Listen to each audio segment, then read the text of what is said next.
It hasn't been easy, and Yeah. I'm still learning. I'm still figuring it out because it's the first time that I'm a mom, first time that I'm doing this, first time that I'm doing this with the technology that we have, Oh, wow. first Mhm. time that he's a teenager.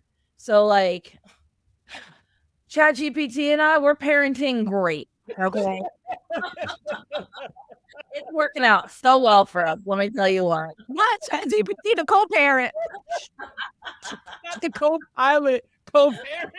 Exactly, I exactly. love that. Co-parent, co-therapist, coworker, take I it all. love. Welcome to another episode of Soul Shift Sessions podcast, where we have deep, transformative conversations to help you transform your mind to transform your life. I'm your favorite freedom and financial wellness coach, Coach Sapphire Star. And of course, I have with me my favorite co host. Kyle McLeod. Yes, and we're super, super excited for our special guest today. But before I introduce our guest, I want to remind you, if you want to join the show Soul Shift Tribe, make sure you go to www.soulshiftsessions.com and follow us on all streaming platforms that you listen to your podcast. We greatly appreciate it. Also, if you would love to be a guest and join the conversation, go to www.soulshiftsessions.com. I'm super excited for the conversation today, the power of reinvention. And today we have a special guest to have this conversation. Welcome to Soul Shift Sessions, Stephanie. How are Well, you? doing well today. Awesome. Awesome. Thank you so much for being here with us today in this amazing topic, reinvention. I think What when you hear that word, what does that mean to you? reinvention. I Yes. mean, I think we all do it at some point, probably multiple times. But for me, it means figuring out who you are again. And Mhm. almost for me, remembering who I actually am. Wow. Yeah, that's That is beautiful. Because I like the fact that you said like it's remember because I actually have a playlist that I have on like my audios in reminder. It's like what I titled it because like I want to be reminded of who I am because I may have forgotten. yes. Speaking of Stephanie, tell us a little bit more about you. Who are you? Who am I? That's a loaded question in and of itself. I'm amazing. Um, That's true. That's That is true. well, yeah, I was born in Chicago. No. Um, But why not I in the don't 1900s. not in the 1900s that y'all know. No. Um, I'm still figuring out who I am. That's who I am. I don't there it's a very loaded question and I thought I was a mom and an artist and a worker uh all those things, but it's not what makes me me. So I'm still figuring it out. Um yeah, I mean that's probably my best answer for who I am. I know that doesn't tell you much about me. So yeah, because just reading your bio, you've gone through some things in life and challenges, like how we say life be lifing. And when I think about reinvention and remembering who we are, but also who we are becoming, because life has a way of breaking us down. And sometimes quickly, sometimes slowly. And the person we used to be no longer fits who we becoming. So it's almost like, well, what was that shift? At what point in your life did you feel like there was a shift into, okay, who I used to be and who I am becoming and who I am now? So my shift was for me my brain surgery, Mhm. which happened back in 2019. It's called an acoustic neuroma. It's a tumor, a brain tumor. Luckily, it's benign. Um, but they did leave a little sliver in there, so I still have to get imaging. I think it's bumped out to every 5 years now. Um, but that was the catalyst for me, and I feel like after speaking with a lot of other people, not only who have had this and gone through a similar experience, but other people who have gone through major life complications, let's say, because I mean, that covers a wide variety. It doesn't even necessarily have to be medical. There's always some sort of a big shift, a big aha moment. And for me, it was my brain surgery. It wasn't pretty. It's not like I woke up from surgery and I was like, oh, I see life in a completely new meaning. No, it was extremely messy for several years afterwards, even just trying to process what had even happened. Um, so that was, I guess, like my big turning point. It was um it wasn't dramatic, it was more um I can't do this anymore is what it was. And what it kind of came down to. Because I mean, I had my surgery in August of 2019, and then COVID hit in, what was it, March, February, March of 2020.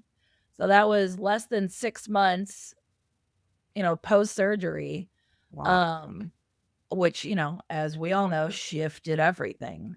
And then on top of just even processing everything that had happened, um, it was not pretty at all. It was probably one of my probably the most depressive time in my life. Um, then I realized like I can't live like this. I can't keep doing it. And it didn't take me long to like feel that horrible for, I don't know, 5, 6 months and just like day in and day out crying. Not like barely, showing up for work, but doing what I had to do. Um, that I was like, I can't live like this. I can't keep doing this. Um, and so I dragged myself out of it. I sought out a therapist. I, you know, looked into, because I'm an academic person, I'm a research person. So, of course, I'm going to hit up the internet and be like, okay, what's wrong with me? I mean, I know I just had surgery, but like, what's wrong with me? How do I What's fix wrong with me? it? Yeah. Wow. Is there anything post surgery that you're like, you know what? Like, I know I get the whole I can't live like this anymore. But was there any aspects about life that in your day to day life prior to surgery that you're like, I have no more space for this type of, maybe it's behavior or a particular way of living or just certain people in your lives? Was there any type of shift that had to happen over there as you post surgery as far as what happened prior to surgery? I hope I'm making sense. Kind of. I'll see if I answer it. Okay. um, I think it was there, but I hadn't had that aha moment of I can't do this anymore. Like that, and when I make up my mind, like I make up my mind. Like I have to have the words in my head. I have to say them out loud, and then like that's it for me. I don't go back and forth. Like once I have that big aha moment, it's like, oh, what are you doing?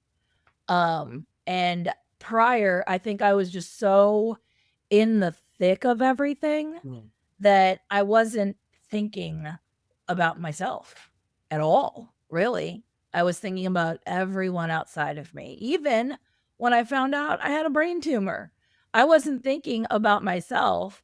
I was thinking, how am I going to tell this to my husband, my ex-husband now, but how am I going to tell this to my husband?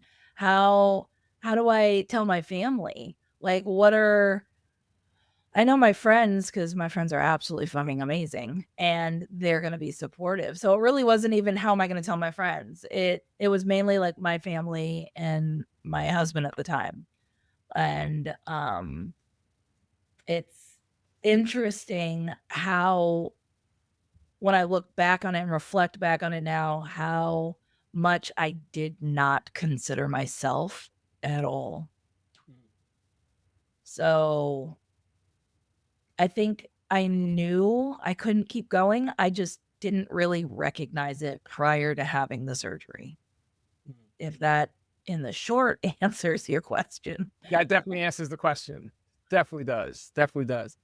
Um, when you said all that, I'm just reminded of the people who are in that space where they do a lot of people pleasing, and they're doing it probably because they're maybe afraid of losing something, might be losing a relationship, or they just can't stand to have anyone upset or mad at them or having any type of negative emotion towards them. And eventually, I don't know if we all get to this place, but I know that there's this place that I feel like we get to where we're like, all right, I have to show up for me as much as or more than I've shown up for other people, as much or more there. And I know, for me, I definitely can relate, Stephanie, when you talked about being there for other people and putting others before yourself, because I feel, especially as women, we have a tendency to have our identities wrapped into these titles, as wife, as mother, as employee or entrepreneur, and That's learned. we really lean into these things, and self is way on the back burner if it's even on the stove, right? And so as women, we're natural nurturers. We're natural by nature to take care, but somehow, some way, we're not prioritizing ourselves, and then it does take a life event that happens that really pulls everything into perspective for us to be like, wait a minute, if I'm not no good for myself, I won't be any good for the people that I serve. So it would be better, like the whole, airplane analogy. We have to put the mask on ourselves first to I be literally able to thought of it take, as you were saying it. yeah, to be able to take 100%. care of the people around us. But Yeah. we constantly will put that mask on other people. Yeah, yeah, yeah, Mhm. yeah. Meanwhile, Which, your lungs aren't getting any oxygen. No, no, and you have to save yourself, essentially. You kinda have to, like, figure that out yourself a lot of times. There's not somebody that comes around and goes, "Hey, are you thinking about yourself? Um, don't forget about you. Do more stuff for you." I think we're getting to a place where that is more talked about. yeah, Um, self-care. in Yeah, general, yeah, for sure, but 10, 15 years ago, not even a little bit, yeah, let alone prior to that. yeah.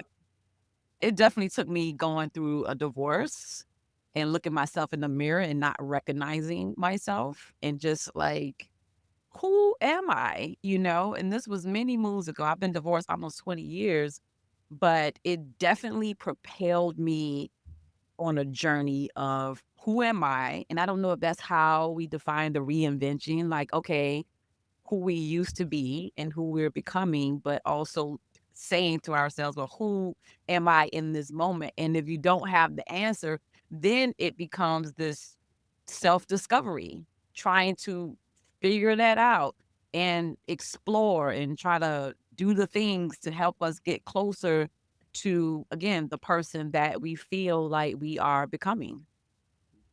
I agree.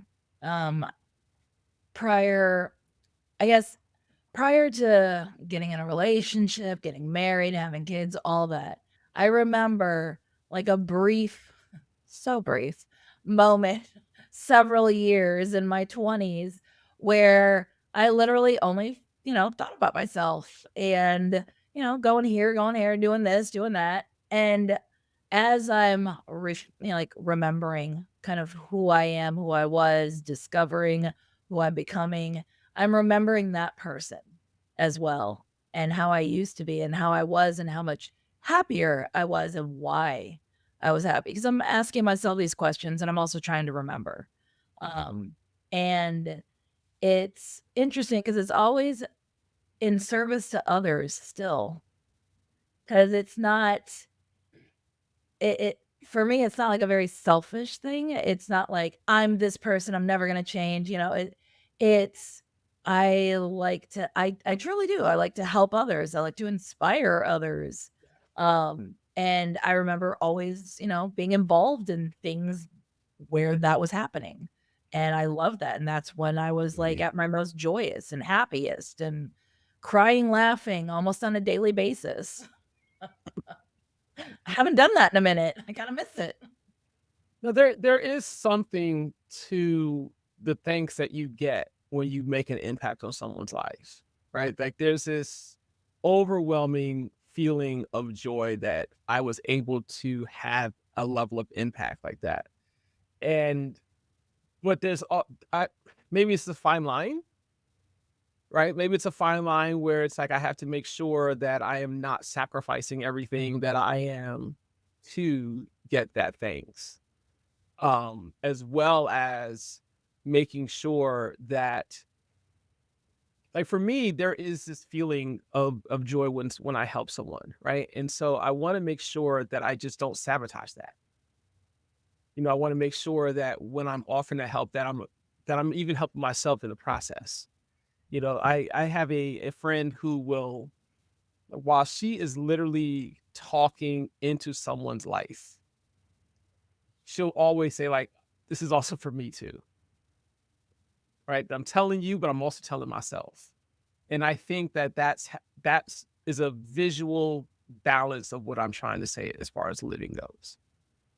Yeah, and I remember, I don't know where I picked this up from, but it was when we serve, because I'm a huge person, and when it comes to serving and volunteer, like my life is surrounded around it. I live my life by that.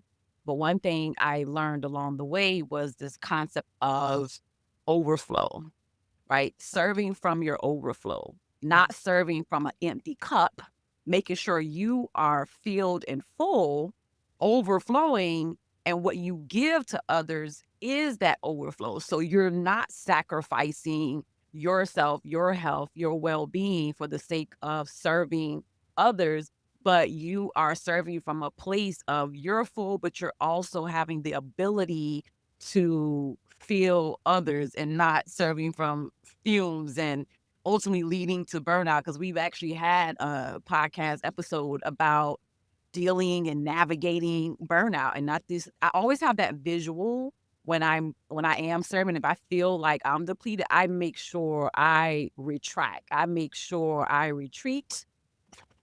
I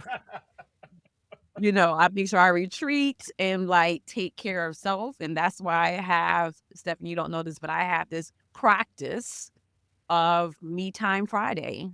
And for me, it's blocking out my calendar. I don't see clients, and I dedicate one day out the week for myself to do whatever Sapphire wants to do, but it's not anything tied to anyone else or any of my business or anything that I do. I think that helps me in terms of like filling my cup and making sure I am who I need to be able to fully serve others as well. So just having some type of practice of self-care, I guess, is important. I can't speak to all the friends, but I know she's got this friend trained about Friday. Like I don't call. I mean, I might text, we might Stephanie, do a Marco Polo, right? But if I don't hear anything from Sapphire on a Friday, I know that she's probably having a really good time. yes, Stephanie down to my grandbaby. Everybody is trained, okay? Like That's I what you have to do. Like, I remember, like, I've told this story where my grandbaby, she knows Me Time Friday, right? And one day she knocked on my room door and she was like, "Nana, I know it's Me Time Friday." She was like, "Can I come in here and have Me Time Friday with you?" She said, "I promise I'm gonna go in my corner and I'm not gonna bother you." "You sure can." And she went out to the corner, and you know what? She had No, her own little me time, so I'm teaching her to prioritize and take care of herself as well. She's that's gonna go to awesome. elementary school. They're gonna be like, It's I'd be my important. client. I don't do work on Fridays. I don't say class on Fridays. I don't do work on Fridays. I don't do nothing on Fridays. So I'm gonna Gonna go need to y'all to kind school. of fix the schedule so that I don't have to be here on a Friday.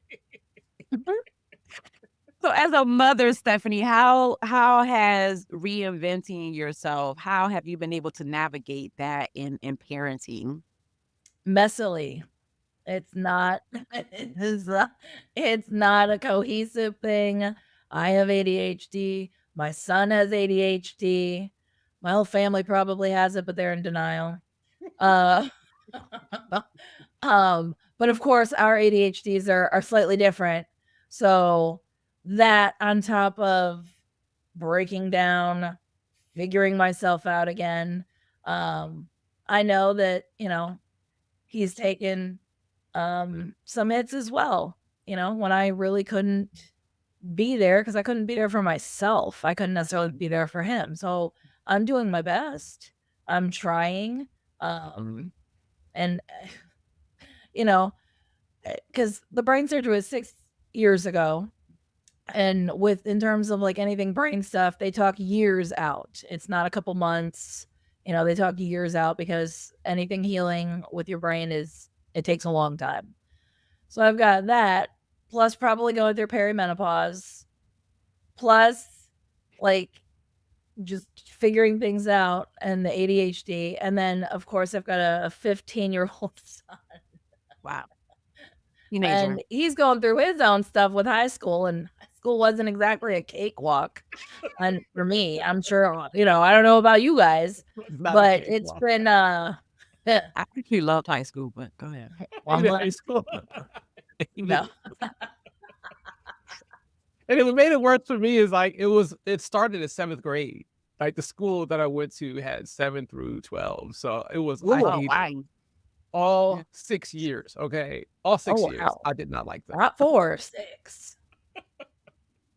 It hasn't been easy. And Yeah. I'm still learning. I'm still figuring it out because it's the first time that I'm a mom. First time that I'm doing this. First time that I'm doing this with the technology that we have. Oh, First wow. time that he's a teenager. So like ChatGPT and I, we're parenting great. Okay. It's working out so well for us. Let me tell you what. What? ChatGPT, the co-parent. The co-pilot, co-parent. Exactly. I Exactly. love that. Co-parent, co-therapist, co-worker. Take it all. I never thought about because my daughter is 32, right? And so, my parenting is in the stone ages. And so of course it was all this technology. And I'm just like, wow, I never thought about AI and parenting, but wow, I think that's just a great concept because a lot of times we don't have the blueprint and we're just trying to figure out how to do this. And it's like, and sometimes we don't have the best examples from our parents. And it's like, It's man, literally now I'm jealous. I was yeah, right? It's literally all trial and error. Like it would have been great if I had this, 14 years ago. That would have helped too. This question is for Sapphire. Have you considered using ChatGPT for the responses with the grown adult version of your daughter? never. Age doesn't matter. You're still a parent. You're right. And and absolutely, because people think, oh, so you'll hear people say, oh, when they're 18. I'm like, no, you still have to parent even adult children. Mhm. You're still parenting. So I never thought to use AI in parenting. And now, Cal, that's a great question because I may have to I call my, AI Stella. Me and Stella may have to have a conversation about this child because You're welcome. I opened up a whole new thing for you. So you are now a co-parent of a 30 an adult child. Yes. Yes. Yes. Absolutely. You're welcome. And I have a grandchild, but again, I never thought with AI to even bring that in to the conversation. Because in my day, you literally had books basically on parenting. And now you got all the books at your fingertips with the little summary. Yes, I used to have to go to the library and get parenting books or take even like parenting classes, Chicken soup for the but parent's soul. For the parents. Oh, absolutely. Absolutely, but man, you definitely drop a gem. I do these little fingers here when our guests drop gems, and that was definitely a gem. Never yeah. even considered that. Just like blowing my mind. I Yeah. love that. That is awesome. That is awesome. Kyle, you have teenagers. Have you?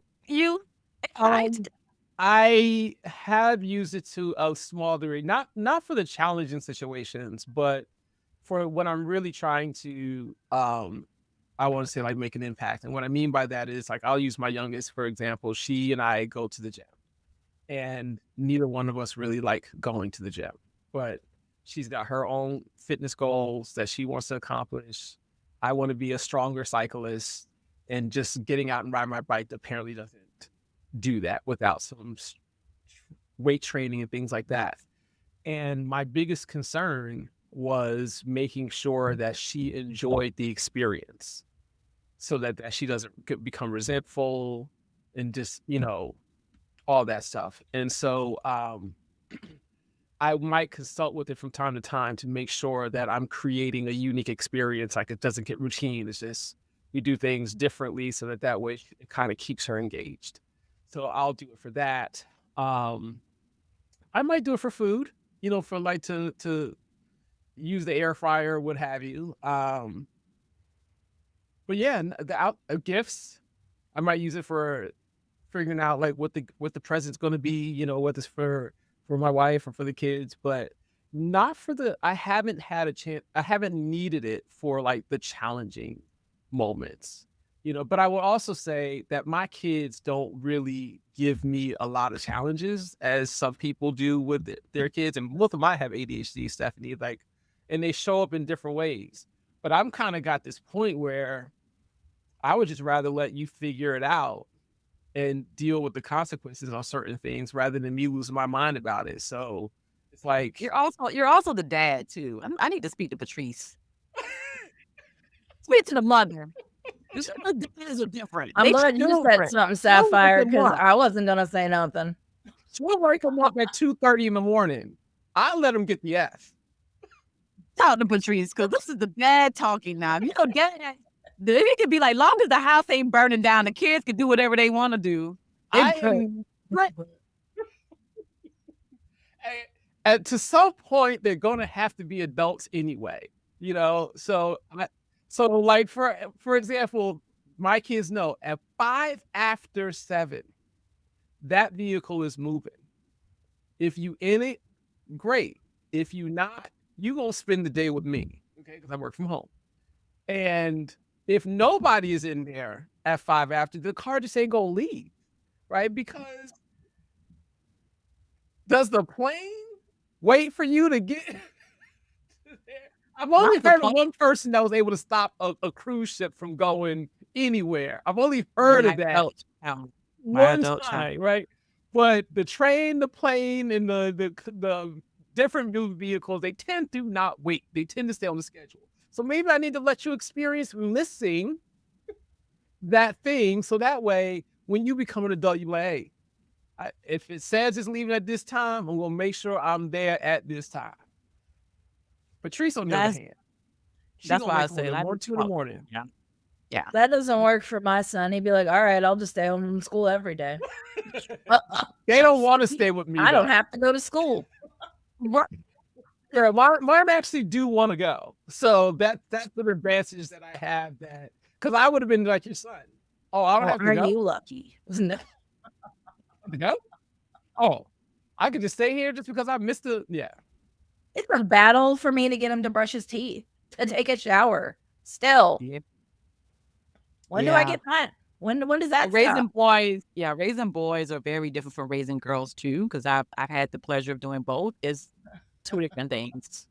Two different things. Girls, when it comes when it comes to the detailed things, or like you say, washing, brushing your teeth, making sure your homework done. Usually girls tend to be on it. I find with my sons, I had to repeat myself as if I never said it ever in life, and they never heard it before. And I would have to do this every single day. What And are these bless their little trending heart. words? And bless their heart, because it was very innocent. Like, you didn't. Like, you know, so it's a difference with boys and girls too. Like, So you that's think a you're taking that's crazy pills. I want to offer up that maybe my two girls are just a little different because I swear my oldest, I think like her room. Oh my God. It's like a boy lives in that room. Okay. As far as like yeah, all the stuff you're talking about the all the details and stuff, that's not my kid. That's yeah, not my life. That's not my life. right, right, yeah. What Gotta live her look maybe needs to do, maybe that, plays a role. plays a role in how this whole thing goes. So um but yeah, it's different in this household. It's just different. And in a Well, lot of ways, I'm grateful because I know that there are plenty of people who have teenage children, their teenagers can't stand them. And it's nice to like not have that be my experience. I mean, that kind of speaks to you as like a person and a parent, though, too. I mean, if your children can't stand you, that kind of speaks to you, your character, your parenting, Yeah. to an extent. I To was an gonna say extent. because To an some extent. kids, I mean, I've seen some parents that is like, of course, I'm not with those parents like 24/7, right? So, Yeah. but I've seen them try their darndest and their kids be like, I don't give a flying flip. right? And Rebels causes. they're doing their best not to choke the life out of these children. They're doing their at least not in front of me. Okay, let me say it that way. I can't speak what happens when I'm not there. But when they're in front of me, these are some model citizens and their kids are the terrorists. Okay. So Stephanie, we talked about health, we talked about parenting. We even talked a little bit about relationships and being married, and now you're divorced. Are you an entrepreneur? You're an entrepreneur as well, right? Yes, I have my own consulting business called Cafcules Consulting. Like my calves are the coolest. I love it. I love it. That's how you pronounce my last name. Tell us a little bit more about your business, when you started, and how this reinvention has fit into the process of entrepreneurship as well. So I've always done little projects on the side while I worked at my corporate job. Um, but I got my, let me start here. So back in the day, in the non 1900s, I I started school wanting to do robotics and computer, like, what is it, computer science, all that. And then I took my first coding class, 2 coding classes, and I was like, nope, not freaking doing this. This is not for me at For all. me. Absolutely not. I hate it. So I did a complete 360 and went to art, which is my absolute passion. I absolutely love art. So I ended up getting my bachelor's and my master's in art. But while I was going through all of that, I was still always the one that was very tacky, like still kind of keeping up with all the computer stuff, not coding. But still very much in the computers and the software and doing all the events, etc. So out of grad school, I ended up getting my master's. I got into corporate and I was able to get a job that was kind of a combination of creativity and I ended up doing a little bit of coding. Um inevitably. Um but I am really good at processes and figuring stuff out. And that's kind of always um, the role that I've played at these corporations that I've worked with is coming in. And I mean, it's part of who I am as well, like figuring stuff out. There's got to be a better way. There's got to be an easier way. I'm all about working smarter and not harder. And No. so that's just like my natural state of being. Like, and with technology advancing, I'm like, there are definitely smarter ways of doing this that are not as hard. And so after transitioning out of corporate, um, I essentially started my own consulting business and just kind of ramped that up instead. And that's what I do. I'm a back end kind of business software consultant, creative technologist, just what I like to call it. I Because love that. I love creative part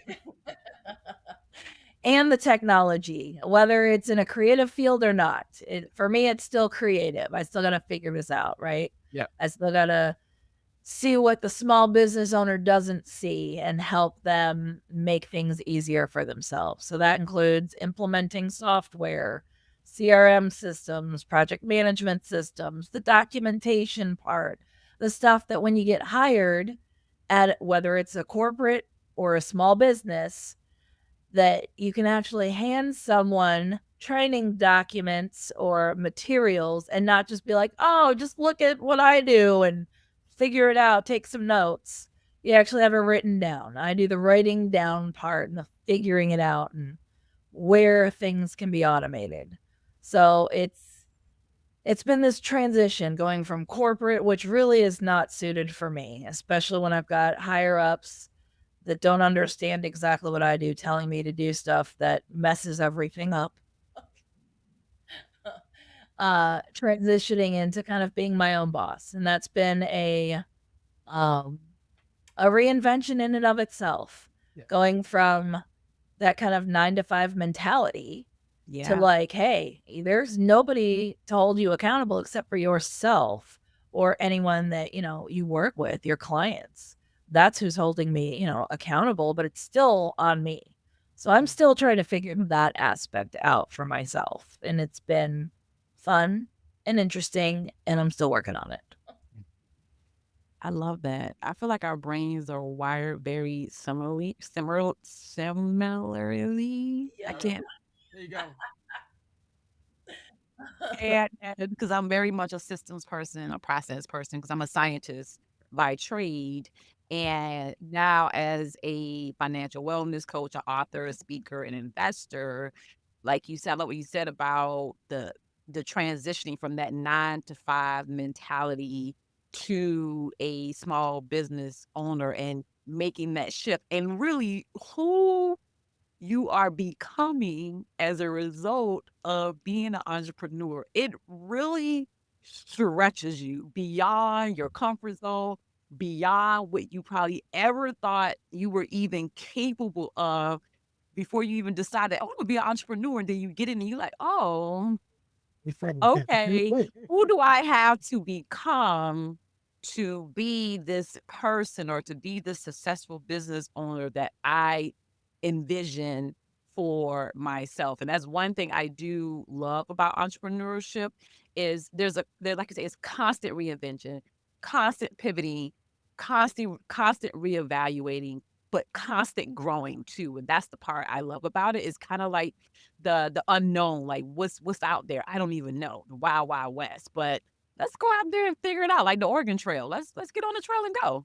Yeah, exactly. And every day, like, I have no idea what's gonna happen. I mean, I'll start the week out with, like, a clear schedule, and by, like, Monday afternoon, I'm completely booked, and I'm like, "Crap. Okay." And it's such different things. Like, I Mhm. love it. I really do. Like, I'm all over the place, but in a Yeah. good way. Yes.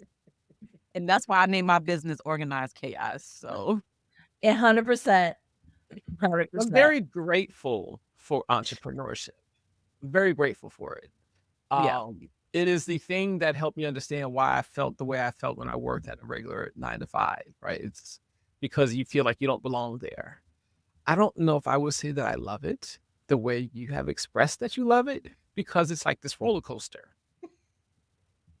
Not the steel ones where you got the loop de loops. I'm talking about the wooden ones where there's like the ups and the downs, and you feel those downs. I don't necessarily feel on those steel coasters. I mean, it's a very smooth ride if you ask me. But those wooden ones, those are the ones that'll make you call your mama. But you learn from it, don't you? You do, and this is why I said I'm grateful for it. Like, I'm very grateful for the lessons that I've learned, the experiences that I've had. Even Coach Sapphire will say, you're either winning or you're learning, and there's a lot of learning that happens. But while you're learning, sometimes you're like going really fast and you're like screaming on your way down. Now, you're not going to die. But do you know? But did you die? Did you die? Right? That's what we're asking after you're come out and you're heading back up, right? Like you're asking that question. But did you die on that last one? No.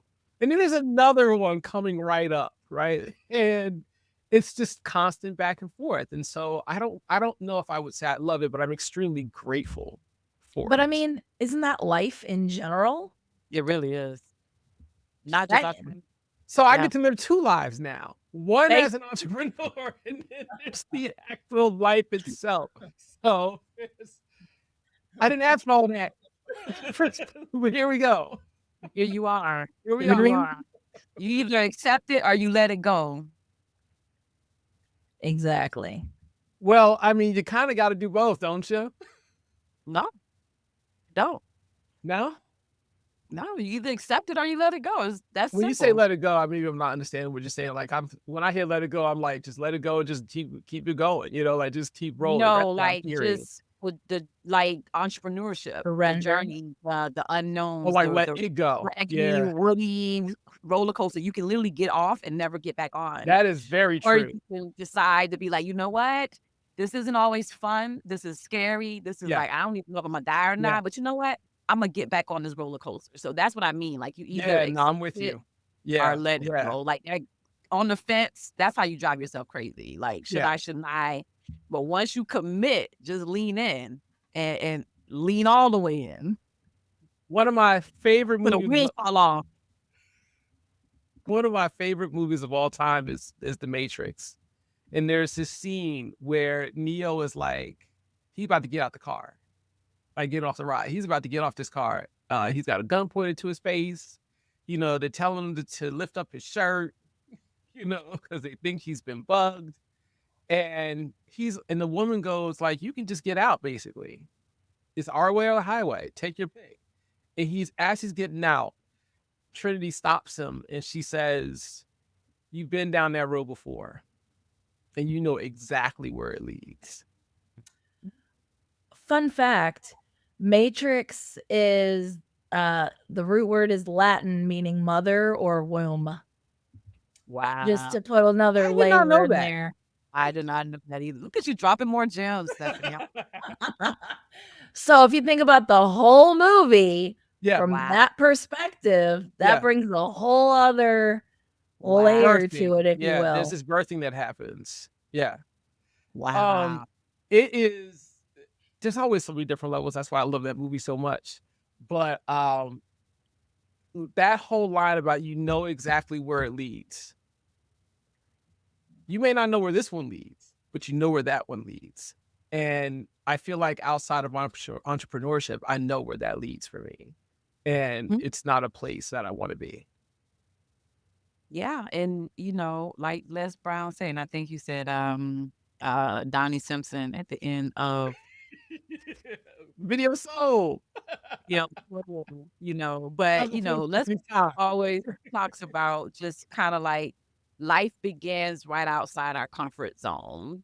And because outside of your comfort zone, there's this growth zone that happens, but you have to be willing to step out of comfort of what what you're very much familiar with. Like you said, where this ends, where this leads. And that's why you feel air quote comfortable, but are you really?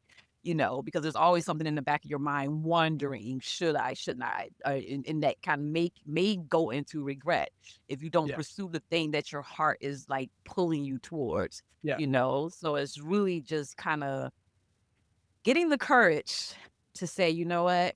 I'm scared. I don't like it. It doesn't feel good, but you know what? I'm going to do it anyway. I'm going to do it scared. Yeah. I feel like I'm uncomfortable in the comfortable zone. I remember prior to my surgery and like being so overwhelmed with everything, thinking to myself, I feel too comfortable. I don't like this. This is Yeah. weird. Like it's predictable. I already know what's going to happen. I already know. And for me, I was super uncomfortable with that. I was like, I don't like this at all. I thrive and I live in change. Cause I mean, that's what Yes. it's been like for my whole life. So Yeah. when it does get monotonous, comfortable, predictable, I'm like, like I don't know how to be in that state, honestly. I swear, are you a Gemini? Because I'm just like, Jesus. I'm an Like it's Aries girl. like, I knew we was like, I'm like, I'm girl, a we is fire not starter. What you talking here. about? We is like, because nothing. It's like as you're talking, I'm like getting fired up. I'm like, yes, Yeah. yes. And so the signs that do that to me is either air signs or fire signs. Like they really is just like where our brains are just intertwined. And it's just like, yes, all the things. Cause I'm the same way. Like I get bored very easily. And it's like, okay, I just feel like life is so short. It's like I'm just not gonna just sit here and like not think see what's out there. Like, Exactly. Yeah. yes, Exactly. I want to see stuff with my own eyes. I want to do stuff. Why am I going to sit here and do the same thing and see same the thing. same Like stuff day in and day out? Like Yeah. that's boring. exactly. I love that. I love that. Well, guys, we are at my favorite round, my favorite part, I should say, of this podcast, which is our rapid fire round, where I ask our special guests to ask some questions. You have 1 to 2 minutes to answer the questions. And Stephanie, are you ready for the rapid fire round? Ready as I'll ever be. Let's go. What's one word that describes you today? Persistent. Ooh. And I'm going to put a second word in there and say expanding as well. Persistently expanding. There you go. I love that. Let's make it a verb. That was Yes. awesome. Yeah. That is amazing. And I can like visualize that too. Like powerful, very powerful. We're What's one book you think everyone should read at least once? prepared for this one. Hold on. I'm like, what? And I'm going to give you two because I got to be extra. So I love that. Yes. mental health wise, I would say The Body Keeps Score. Everyone, 1,000,000% should read this book. I've never even heard that one. Okay. I have. You should Yeah. read it. My friend's a therapist and she highly recommends this book. Yes, Body it's Keeps Score, yeah. basically in a nutshell how your body remembers the trauma you've been through, and you got to heal that Yeah. part as well because it's stored in your physical body. Yeah. Okay. In your genes. That's epigenetics.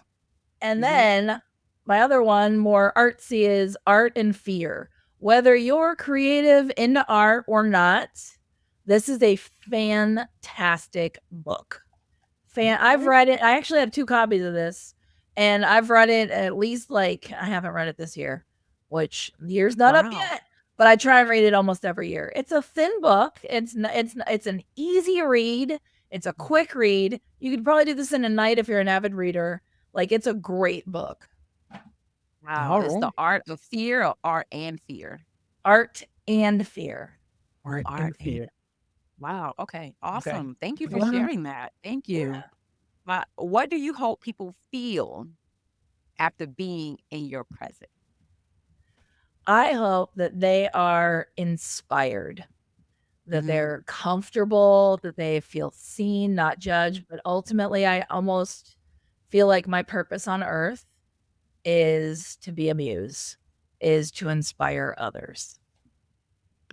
That's another thing I always say. People be like, "What do you?" I'm a muse. You should be grateful I'm in your presence. What? I'm stealing that one, Sapphire. You can have it. Sure.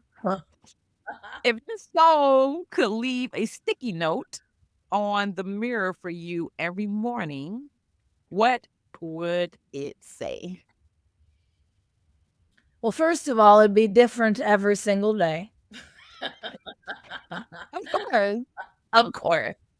Um, But it would be messaging like, remember who you are and act like it, or quit negotiating with your intuition, stuff like that. Like, you are enough. It would always be those positive, like, remember who you are type Sounds like messaging. there's a little edge to those messages as well. I mean, I am an Aries, so Yeah. Burn it of course down. there's going to be an edge. There's gonna be an edge, of course. And I feel like just coming full circle when we started this conversation, that was the word that you used. It was remembering uh who you were, who you are, and also who you are becoming. And I love that for you. And I definitely appreciate you coming on the podcast and sharing your story and sharing your experience, because we firmly believe at social sessions that our story matters, our story empowers, and someone needed to hear what you have been through today to help them get through what they may be going through. And maybe they're on a journey of reinventing, remembering, but also discovering. So thank you so much for coming on the podcast and sharing your story with us. I appreciate it. Absolutely. Thank you so much for having me. This has been amazing. Awesome. Yes. It was wonderful having you, Stephanie. Yes. I thoroughly enjoyed it. I knew we were Yeah. gonna have a good time though. I was like, this is Of a great way to course. stay in feedback. Always. Always. Yeah. And also, soul shifters, if there was anything during our conversation that shifted your soul, please put it in the comment section. Please make sure you rate our podcast. That really helps the podcast grow. We really appreciate all the soul shifters. If you're not subscribed, please make sure you subscribe as well. And like I always say, sharing is caring. So if you know someone that needs a soul shift, please make sure you share our podcast with them today. Coach Kyle, what's our final words for today? Our final words today are our mind is capable of passing beyond the dividing line that we've drawn for it.